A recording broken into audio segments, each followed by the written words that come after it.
Welcome back. With every new year comes new laws. Last night, hundreds of state and local measures which passed in 2018 went into effect. So joining us now to break down a few laws that stand out, senior fellow at the National Taxpayers Union and Center for a Free Economy, Mattie Duppler. Mattie, so what are we expecting in 2019? What's going on? Good morning, you guys, and Happy New Year. As you mentioned, with a new year comes a lot of new laws on the books.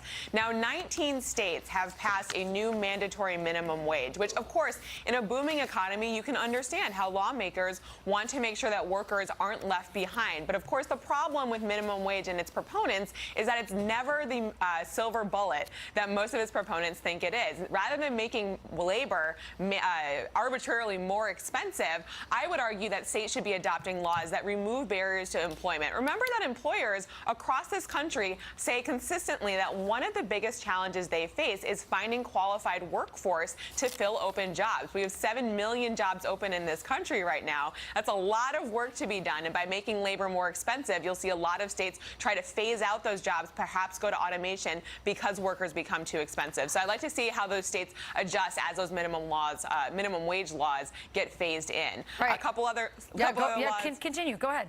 Yeah. So a couple other laws that I think are interesting, and we'll watch and see how they play out. Of course, California always has some interesting ideas. Here we go. California, my state, my home state. California, which is a beautiful state, but their public policy could use a little bit of work sometimes. They have just mandated that every publicly held company needs to have a woman on its board by the end of 2019. And now there's no question that we need more women in corporate leadership, but this just, to me, demonstrates the lack of imagination on the left. What we need is a supportive ecosystem that allows women executives to succeed. Mandating that a woman needs to be on a board is not the way to go about that. I think that it's really going to create some disruption in some of these companies where you have leadership that in some cases has been there for years, has that institutional knowledge that is so important for some of these companies. And now, it's not to say that women aren't in executive positions, but data shows that a lot of women are brought in after a downturn in an economy to fix some problems that have happened in publicly held companies. So I'd like to see more women be able to grow organically, to start and scale businesses rather than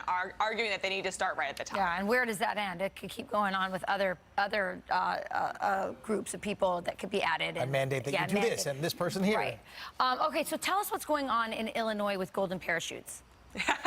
Well, it's not all bad. I should say that right away. I want to be a little optimistic headed into this new year. So in Illinois, they have made it more difficult for public employees to get severance after being fired for a fireable offense. And this, is common sense here. In Illinois, especially where the liabilities for public employees there have been out of control, they're trying to actually create some transparency in public employment, but also save taxpayer dollars, making sure that public employees can't continue to drink at the taxpayer trough after they've been fired for malfeasance.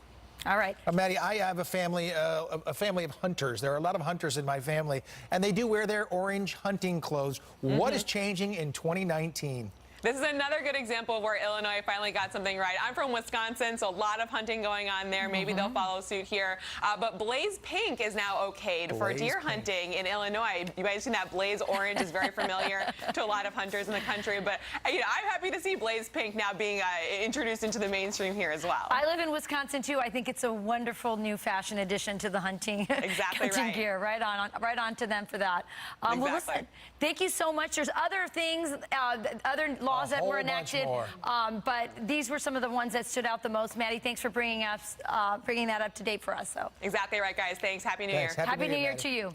Coming up, New York Governor Andrew Cuomo makes a move in the new year. Pardon.